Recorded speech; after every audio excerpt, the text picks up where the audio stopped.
1.4. Di sini kami akan menyampaikan beberapa hal. Namun sebelumnya kita akan mengawali dengan doa.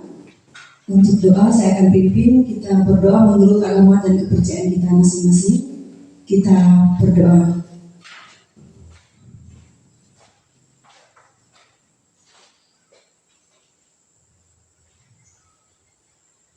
Selesai. Baik, di sini kami akan menyampaikan tentang budaya positif. Materi ini akan dipaparkan oleh Ibu Ayu Francisca. Kepada Ibu Ayu Francisca, kami persilakan. Sebelumnya terima kasih kepada Bu Isna. Untuk pemaparan aksi nyata ini, untuk pemateri sebenarnya bukan hanya saya. Nanti di slide berikutnya itu akan dipaparkan oleh Bu Isna. Mungkin bisa dilanjutkan slide-nya, Bu Isna.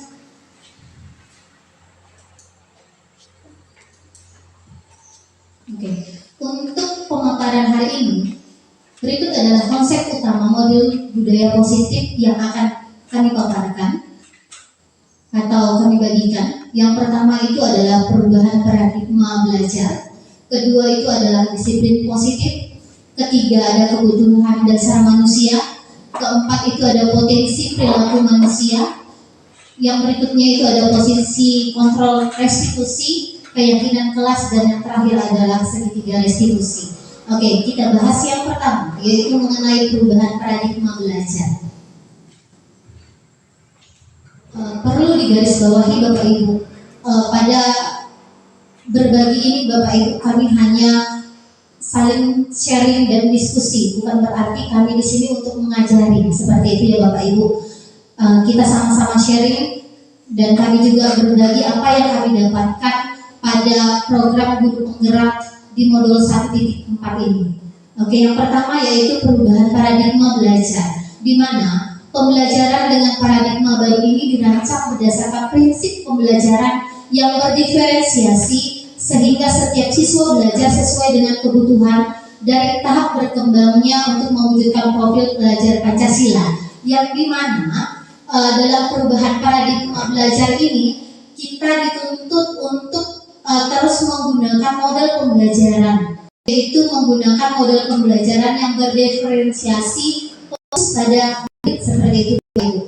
Jadi dalam proses pembelajaran berdiferensiasi ini tidak menggunakan lagi tahap konvensional, tetapi kita sudah bisa mengembangkan model pembelajaran yang lebih menyenangkan untuk anak murid kita. Oke, di dalam profil pelajar Pancasila ini dapat terapkan kepada anak murid kita. Ini adalah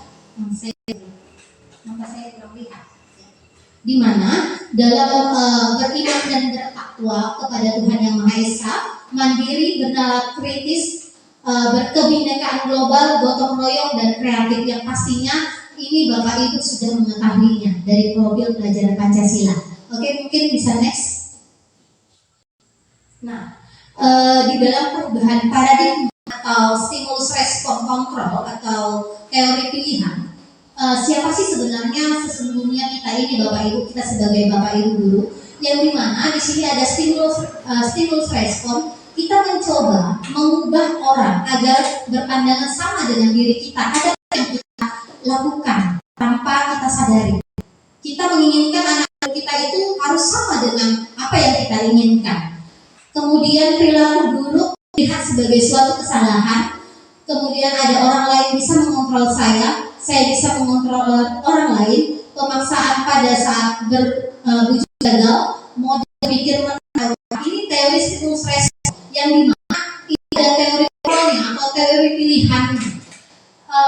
Kalau kita mencoba mengubah orang agar berpandangan sama dengan kita, responnya atau teori kontrolnya itu adalah kita berusaha memahami pandangan lain tentang dunia lain. Ini yang kita terapkan kepada anak kita di sekolah Bapak Ibu.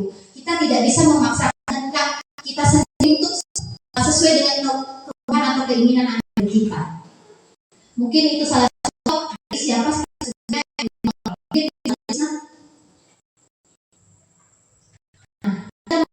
yang kedua, apakah itu makna disiplin? Sebelum saya katakan di sini, menurut Bapak Ibu apa sih kategori disiplin itu Bapak Ibu?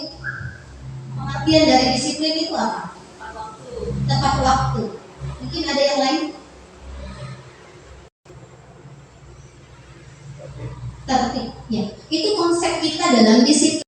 Tetapi di sini ada kesalahan. Disiplin adalah disiplin arti kita belajar. Karena dari kata ini berkonotasi dengan disiplin diri dari murid-muridnya Bapak Plato. Belajar. Disiplin diri membuat orang menggali potensinya menuju sebuah tujuan apa yang dia hargai. Ini yang harus diterapkan. Namun di dalam budaya kita, makna disiplin telah berubah menjadi sesuatu yang dilakukan seseorang pada orang lain untuk mendapatkan kepatuhan. Anak itu harus patuh. Oh, anak itu harus sesuai apa yang kita inginkan. Tanpa kita melihat atau mendengar penjelasan anak murid kita, dia sebenarnya melakukan itu karena apa? Kita langsung, oh kamu melakukan salah, silakan keliling lapangan. Apa kita mengetahui salahnya apa? Seperti itu. Kemudian kecenderungan umum adalah menghubungkan kata disiplin dengan ketidaknyamanan, di mana dengan kata ketidaknyamanan ini anak-anak akan berpikir, oh jikalau saya kena hukum, jikalau saya melanggar hal tersebut, itu anak-anak akan mengganggu psikologisnya, akan merasa ketidaknyamanan ini tadi. Yang berikutnya, bukan dengan kata apa yang kita hargai atau pencapaian sesuatu tujuan yang mulia. Kita dalam memberikan sebuah respon itu harus mengetahui apa sih keinginan seorang anak, apa sih yang dia inginkan. Kita harus memahami itu. Oke, lanjut. Yang dimana tujuan dari disiplin positif itu adalah menanamkan motivasi pada murid-murid kita untuk menjadi orang yang diinginkan dan menghargai diri sendiri dengan penerapan nilai-nilai. Penerapan nilai inilah harus sesuai dengan profil pelajar Pancasila itu tadi, yang dimana mereka akan selalu percaya pada nilai-nilai yang sudah nanti akan diterapkan di kelas seperti itu. Kemudian memiliki motivasi fisik, motivasi yang salah di dalam mereka, motivasi dari luar karena dukungan. Hal tersebut karena ada yang mengatakan bahwa kalau saya selamat saya akan pilih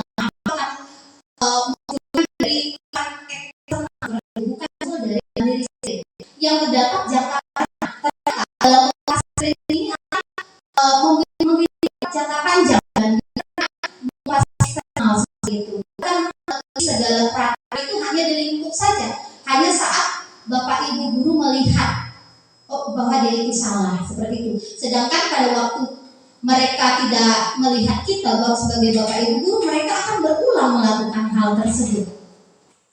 Motivasi yang tidak akan terpengaruh pada adanya iman atau tidak. Nah, ini juga dilakukan, ya. Memberi hukuman dan hadiah. Salah satu contohnya yaitu, ayo anak-anak silakan jawab pertanyaan ini, ibu akan kasih jawab hadiah nasi kuning atau coklat dan lain-lain. Itu motivasi hanya mendapat sebuah hal, motivasi untuk belajar dan lain-lain.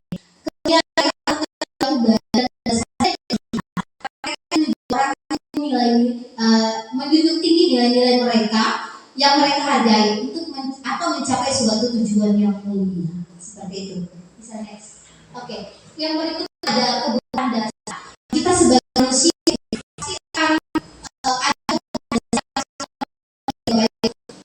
kebutuhan dasar manusia itu jelas, itu pasti terdiri dari bertahan hidup ini dalam artian mempertahankan apa yang kita inginkan, apa yang ingin kita lakukan seperti itu. Yang kemudian ada penguasaan. Nah, di dalam penguasaan ini muncul salah satu karakter pada seorang anak ingin berkuasa. Contohnya anak-anak ini ada satu anak pintar, mereka beranggapan bahwa mereka yang menguasai kelas bahwa mereka ada pintar seperti itu. Dan juga yang dari yang kita inginkan.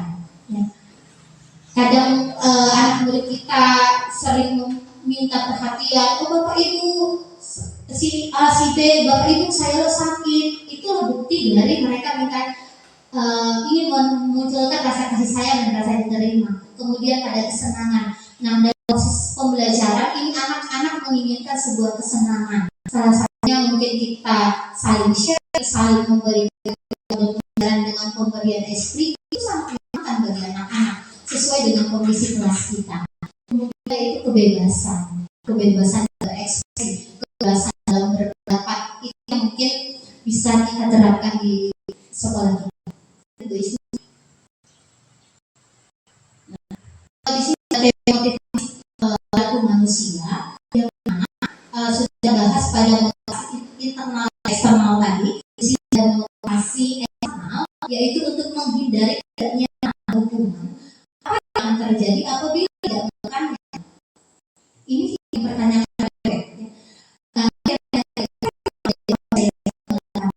motivasi eksternal, maka melakukan itu motivasi eksternal.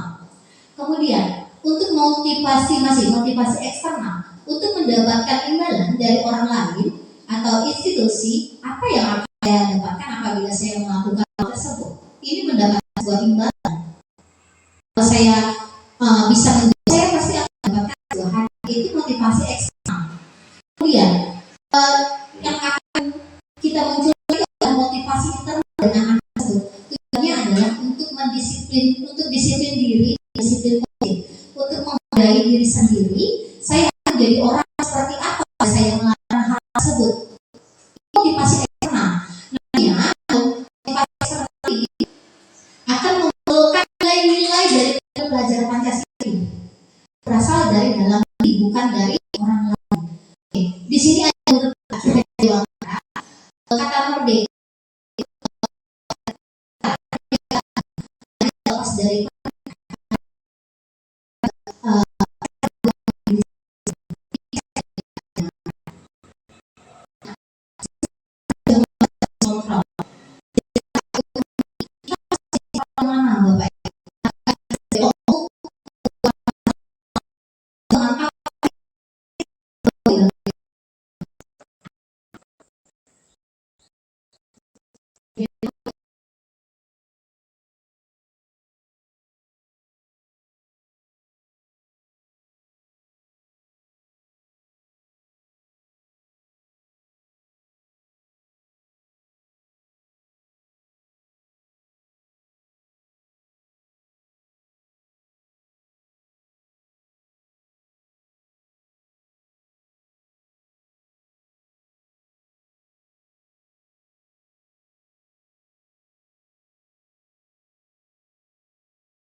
segitiga restitusi ini adalah bagaimana kita membuat sebuah keyakinan tadi itu harus sesuai dengan segitiga restitusi. Segitiga restitusi itu adalah salah satu perubahan untuk memperbaiki diri, untuk perbaikan diri kepada anak-anak yang menyangkut pada budaya positif, yang dimana segitiga restitusi balik lagi bisa.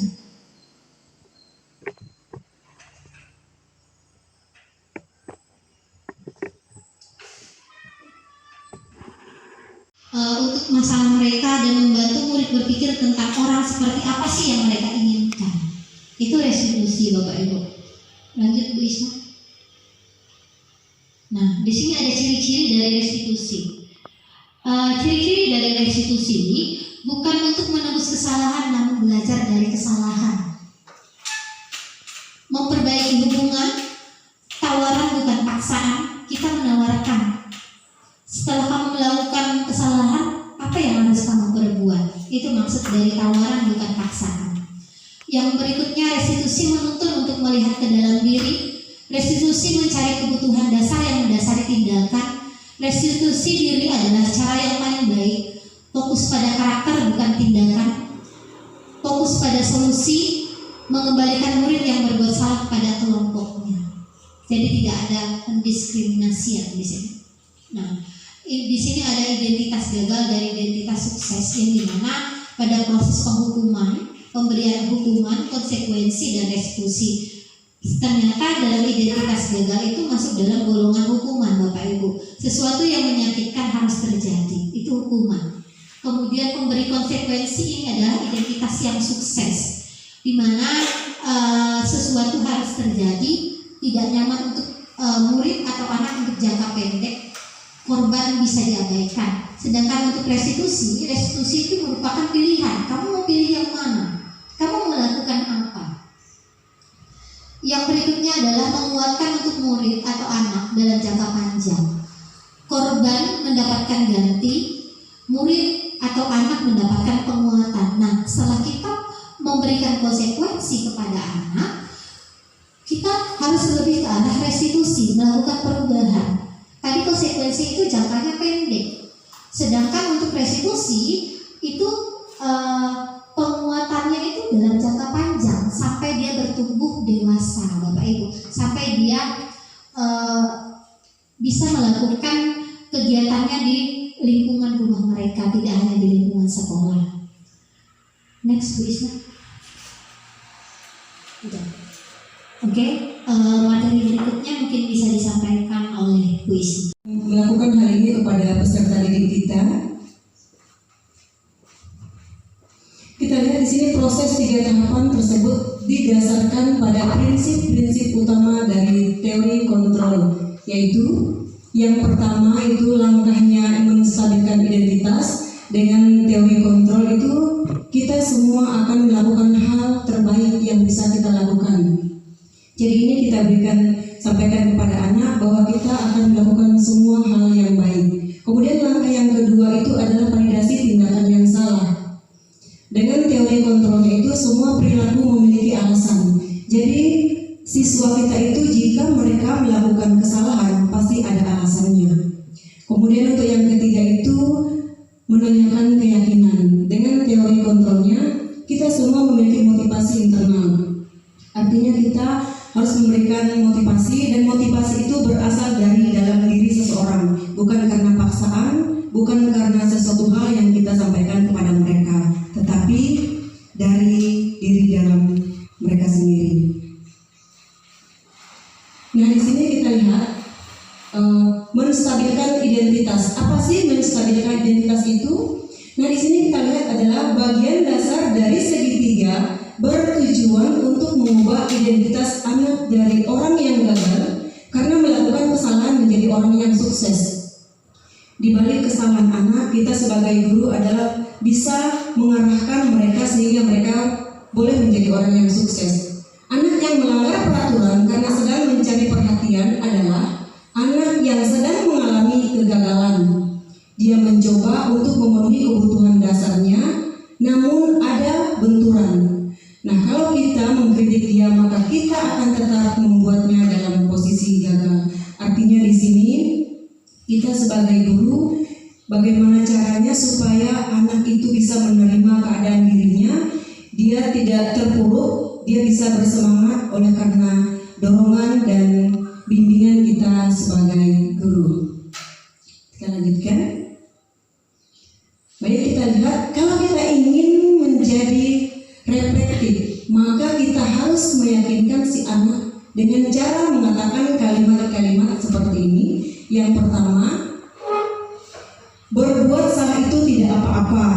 Itu kata-kata yang kita sampaikan kepada anak-anak dengan cara dengan kata-kata demikian kita ibaratnya kita tidak berikan tuduhan kepada dia sehingga dia boleh mengaku dengan jujur nanti ya. Kemudian tidak ada manusia yang sempurna. Jadi pada saat anak itu bermasalah, kita akan mengatakan hal-hal demikian kepada mereka sehingga mereka ada keterbukaan. Jadi tidak ada merasa takut. Jadi untuk menghindari mereka berbohong ya. Kemudian saya juga pernah melakukan kesalahan seperti itu. Nah, pada saat mereka melakukan kesalahan, kita juga menyampaikan kalimat itu bahwa kita juga pernah melakukan hal itu. Namun harus ada solusinya ya. Kemudian yang selanjutnya kita bisa menyelesaikan hal ini. Nah, jika anak itu punya masalah, bukan mencari kesalahannya, tapi bagaimana cara kita menyelesaikannya. Kita akan cari solusi sama-sama antara guru dengan anak. Kemudian yang selanjutnya, tidak tertarik mencari siapa yang salah, tetapi mencari solusi dari permasalahan tersebut. Ya, jika anak salah, kita bukan untuk mencari siapa sih yang salah, tapi kita akan mencari bagaimana solusinya. Kemudian yang selanjutnya, kamu berhak merasa begitu. Apakah kamu menjadi teman yang baik buat dirimu sendiri?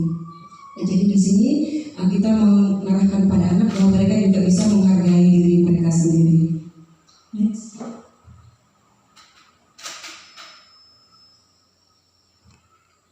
Iya, validasi tindakan yang salah.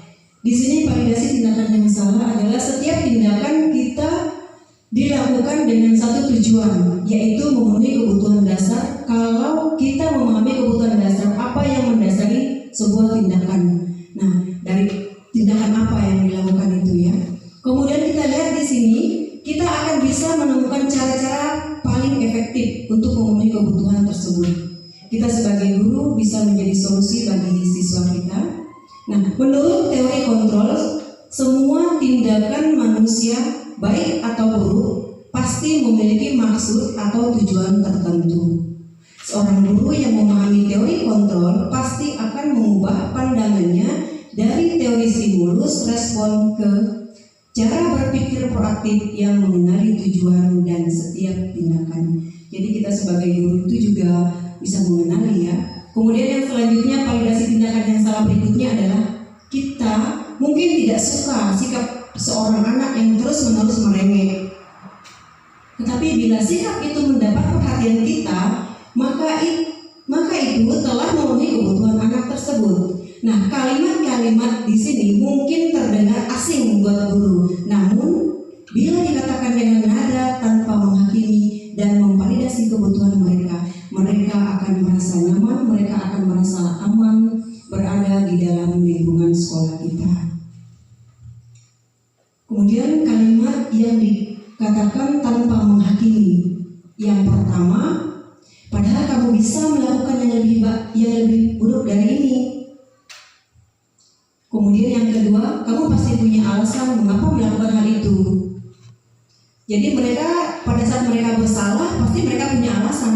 Contohnya kan kalau di kelas tiba-tiba kita dengar si ini kelahi. Nah, di balik dari masalah itu pasti ada alasannya. Contoh tadi berkaitan di kelas, ada di kelas saya mengajar, sebelum saya datang ada 2 orang siswa berkelahi. Saya tanya kenapa? Karena dia tuh lihat lagu saya, jadi saya tidak terima. Nah, jadi pasti ada alasannya mereka melakukan hal itu ya. Kemudian yang ketiga, kamu patut bangga pada dirimu sendiri karena kamu telah melindungi sesuatu yang penting buatmu. Ya, jadi mereka juga berhak untuk melindungi diri mereka ya. Yang keempat, kamu boleh mempertahankan sikap itu, tapi kamu harus menanamkan sikap yang baru. Nah, jadi di sini kalau ada siswa kita yang sikapnya misalnya dia cepat emosi, ya, kita mengatakannya boleh mempertahankan sikap itu, tapi harus ada sikap yang baru yang harus kamu ubah yang lebih baik dari itu. Jadi sehingga anak ada perubahan terhadap dirinya sendiri, ya seperti itu ya. Lanjut. Nah, di sini biasanya guru menyuruh anak untuk menghentikan sikap yang tidak baik. Tapi teori kontrol menyatakan bahwa resep itu tidak manjur. Mungkin tindakan guru dengan memvalidasi sikap yang tidak baik seperti bertentangan dengan aturan yang ada. Namun sebetulnya tujuan untuk menunjukkan bahwa guru memahami alasan dibalik tindakan murid. Jadi guru pasti punya alasan ya. Mengapa guru bisa seperti itu? Pasti ada alasannya. Nah, kemudian di sini kita lihat lanjut, restitusi tidak menyarankan guru bicara ke murid bahwa melanggar aturan adalah sikap yang baik. Tapi dalam restitusi, guru memahami alasannya dan paham bahwa setiap orang pasti akan melakukan yang terbaik di waktu tertentu. Sebuah pelanggaran aturan seringkali memenuhi kebutuhan anak akan penguasaan. Nah, walaupun seringkali bertabrakan akan kasih sayang dan rasa diterima. Kalau kita tolak anak yang sedang berbuat salah, dia akan menjadi bagian dari masalah. Namun bila kita pahami masalahnya, melakukan sesuatu maka dia akan merasa dipahami. Nah, jadi di sini jika anak yang berbuat salah, artinya kita sebagai guru kita harus menggali dulu apa permasalahannya, dan kita boleh mengarahkan dia ke hal yang lebih baik, contohnya ke sikap yang lebih baik. Dengan cara kita bisa juga memahami sikap anak itu pada saat itu, kenapa dia bisa marah. Jadi kita harus paham. Jadi kita tidak langsung marah dengan anak, tapi kita mencari tahu dulu alasannya apa yang membuat dia marah. Lanjut. Menanyakan keyakinan. Nah, teori kontrol menyatakan bahwa kita pada dasarnya termotivasi secara internal ketika identitas sukses telah tercapai. Seperti langkah pertama yang sudah saya sampaikan tadi, bahwa di situ termotivasi itu kita harus dari dalam diri seseorang, bukan dari luar, bukan dari paksaan, bukan karena iming-iming. Jadi perubahan diri itu harus dimulai dari diri sendiri. Tingkah laku yang salah telah divalidasi pada langkah yang kedua tadi, maka anak akan siap untuk dihubungkan dengan nilai-nilai yang dia percaya dan berpindah menjadi orang yang diinginkan. Pertanyaan-pertanyaan di bawah ini akan menghubungkan keyakinan anak dengan keyakinan kelas atau keluarga. Karena saya sudah membuat keyakinan kelas juga di kelas 8C, kami sudah membuat peraturan dan keyakinan kelas juga jika mereka melanggarnya juga ada konsekuensinya ya. Apa yang kita percaya sebagai kelas atau keluarga. Nah, di sini apa nilai-nilai umum yang kita telah sepakati. Kemudian yang berikutnya, apa bayangan kita tentang kelas yang ideal. Kelas yang ideal itu seperti apa? Apa saja yang kita buat di sana ya. Kemudian kamu mau jadi orang seperti apa? Itu kita tanyakan kepada siswa kita. Penting untuk menanyakan ke anak, kehidupan seperti apa nantinya yang mereka inginkan. Apakah kamu ingin menjadi orang yang sukses, bertanggung jawab, atau bisa dipercaya? Nah, kebanyakan anak mengatakan iya, tetapi mereka tidak tahu bagaimana caranya menjadi orang seperti itu. Nah, di sini kita sebagai guru bisa membantu dengan bertanya, seperti apa jika mereka menjadi orang seperti itu. Nah, ketika kita bertanya, nanti kamu mau seperti apa? Nah, kita yang memberikan gambaran, kita yang memberikan arahannya, membimbing mereka mau seperti apa mereka ke depannya ya. Oke, di sini kami akan menyiapkan kisah kronologisnya. Di sini tentang anak tidak disiplin dan tidak bisa mengontrol emosi. Berikut contohnya saja.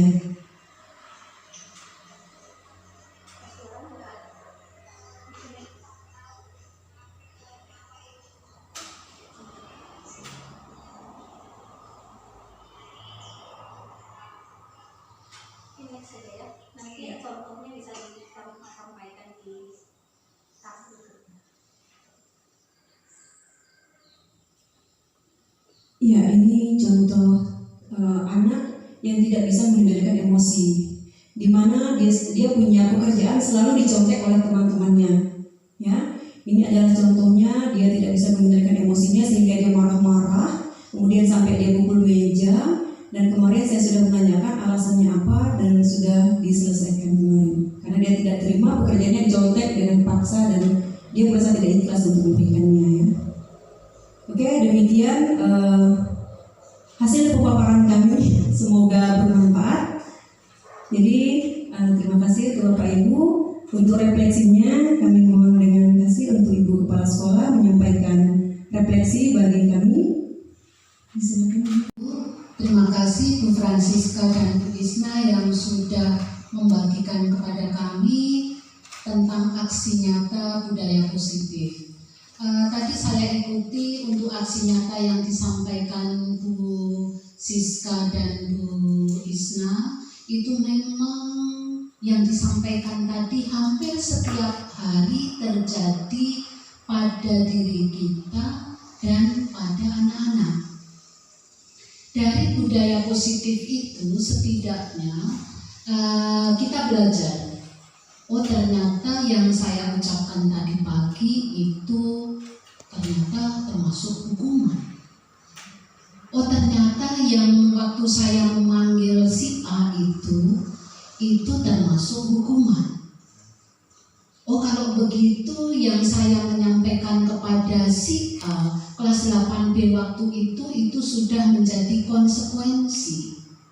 Oh kalau begitu hukuman dari kalimat itu harus saya ubah supaya anak menjadi senang belajar. Itu yang saya pahami seperti itu.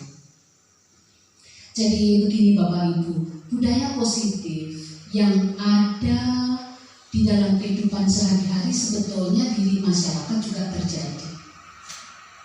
Kemudian mari kita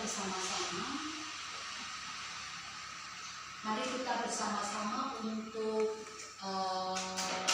menyambut baik budaya positif yang disampaikan oleh Kementerian melalui Bu Francisca dan Bu Isna. Kita sambut baik. Kemudian secara global, secara umum saya sampaikan begini Bapak Ibu. Ini imbauan saya.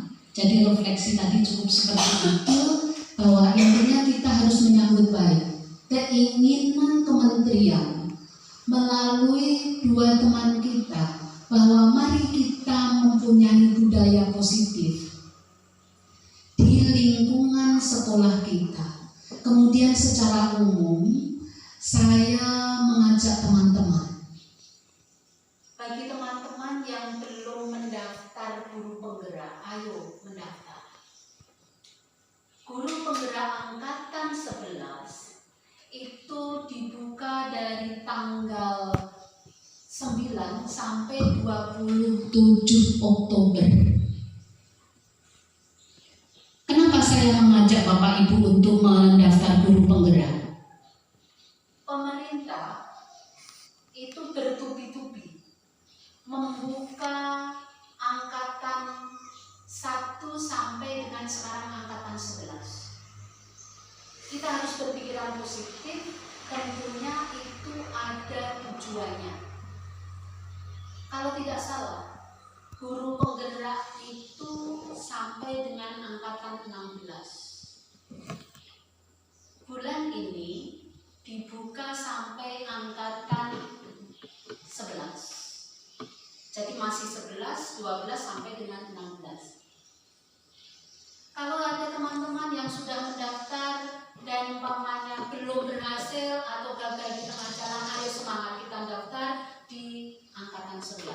Tentu ada tujuannya nanti. Kita harus berpikiran positif. Karena saya beritahukan begini Bapak Ibu, guru penggerak ini, sertifikat guru penggerak itu nilainya 306 JP. Sedangkan sertifikat PPG kita itu 310. Angka yang dekat tentunya ada tujuannya. Maka saya ajak teman-teman untuk kita berpikiran positif. Pasti pemerintah itu mempunyai tujuan. Antara lain begini, guru penggerak ini ada nilai positif bagi sekolah dan bagi guru. Bagi sekolah, ambil contoh begini Bapak Ibu. Di tahun 2021 itu Pak Yonatan, Bu Mimi itu mendaftar guru penggerak bersama-sama Bu Francisca dan Isna ya, di angkatan 9 ya. Nah, kalau Pak Gideon sudah mendaftar, Pak Gideon untuk angkatan 10 waktu itu kan dia tidak lanjut, Pak Gideon tidak lanjut angkatan 10, Pak Gideon lulus. Jadi sekarang untuk sekolah itu, kalau sekolah itu ada pendaftar guru penggerak, ada yang nantinya lulus guru penggerak di profil pendidikan SMP 3 tahun 2022 itu sudah ada prosentasenya dengan kelulusan teman-teman. Di 2023 juga ada, karena sudah ada yang lulus dan mau melaksanakan pendidikan. Angkatan 1 sampai dengan 4 itu pendidikannya 9 bulan. Setelah angkatan 4 sampai dengan 11 ini pendidikannya 6 bulan. Itu untuk sekolah itu ada tercermin di rapor pendidikan itu ada persentasenya naik. Kemudian kalau persentase itu naik, nantinya sekolah itu akan mendapat pos kinerja. Itu Bapak Ibu. Jadi sebetulnya ada sangkut pautnya, itu untuk sekolah. Kemudian untuk guru, itu antara lain begini Bapak Ibu. Kalau seseorang menjadi kepala sekolah dan seseorang menjadi pengawas, itu dijaring dari guru penggerak. Jadi kalau mau menjadi kepala sekolah, mau menjadi pengawas, salah satunya syaratnya adalah sertifikat guru penggerak. Di Pengkayang kan sudah ada ya Bapak Ibu. Kalau Bapak Ibu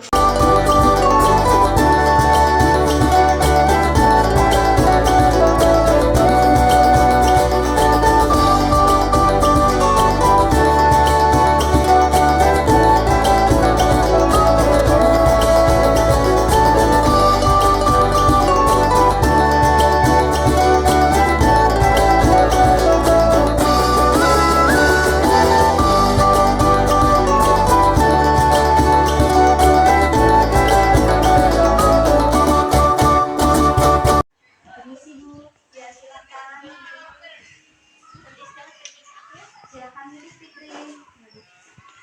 Fitri, kamu tahu mengapa Ibu memanggil kamu datang ke sini? Iya. Tadi Ibu mendengar kamu dari guru tiket bahwa kamu datang terlambat ya, Fit ya. Iya. Menurut ingatan kamu sering berapa kali sih terlambat? Udah banyak berapa kali kira-kira? Nggak bisa dihitung saking banyaknya ya. Kemudian menurut kamu terlambat itu sebuah kesalahan bukan? Kesalahan ya. Dari kesalahan kamu sering datang terlambat, mata pelajaran kamu juga ketinggalan ya enggak Fit? Ya, oke. Baik Fit. Kita memang manusiawi ya Fit ya. Manusia itu pasti berbuat salah ya. Tidak ada manusia itu yang luput dari kesalahan. Namun dari kesalahan itulah kita belajar untuk apa? Untuk memperbaiki iya, untuk memperbaiki diri. Setuju apa tidak? Setuju ya. Nah, sekarang kita cari solusinya. Mengapa sih si Fitri sering terlambat ya Fit ya? Iya. Nah, masih ingat tentang kesepakatan kelas kita yang sudah kita sepakati? Oke, apa itu? Disiplin dan tanggung jawab. Disiplin dan tanggung jawab. Nah, dari disiplin dan tanggung jawab itu, Fit, sudah mengajarkan kita ya untuk saling menghargai. Betul, Fit? Betul. Menghargai apa? Menghargai waktu. Kalau terlambat sesuai tidak dengan kesepakatan kelas kita dari disiplin dan tanggung jawab tadi? Tidak sesuai ya Fit ya. Berarti Fitri melanggar kesepakatan kelas kita. Nah, apakah disiplin dan tanggung jawab itu penting Fit untuk kamu Fit? Penting, sangat penting ya. Oke. Nah, memang betul disiplin dengan tanggung jawab itu sangat penting untuk kita, terutama dalam menjalankan kehidupan kita sehari-hari Fit. Kita diajarkan untuk saling menghargai teman, ya enggak? Saling menghargai teman, saling menghargai waktu. Kita diajarkan dari disiplin dan tanggung jawab. Nah, yang berikutnya, menurut kamu apa yang akan kamu lakukan agar kamu tidak terlambat, Fit? Bangun pagi dan berangkat lebih awal dari sebelum. Iya, bangun lebih pagi ya, Fit ya. Nah, baik Fitri, kamu sudah mencari solusinya dengan baik, kamu sudah menemukannya. Kemudian nanti ibu juga akan bekerja sama dengan orang tua kamu. Bagaimana sih agar kamu tidak datang terlambat lagi? Oke ya, Fit ya? Oke, mungkin itu saja Fit. Terima kasih.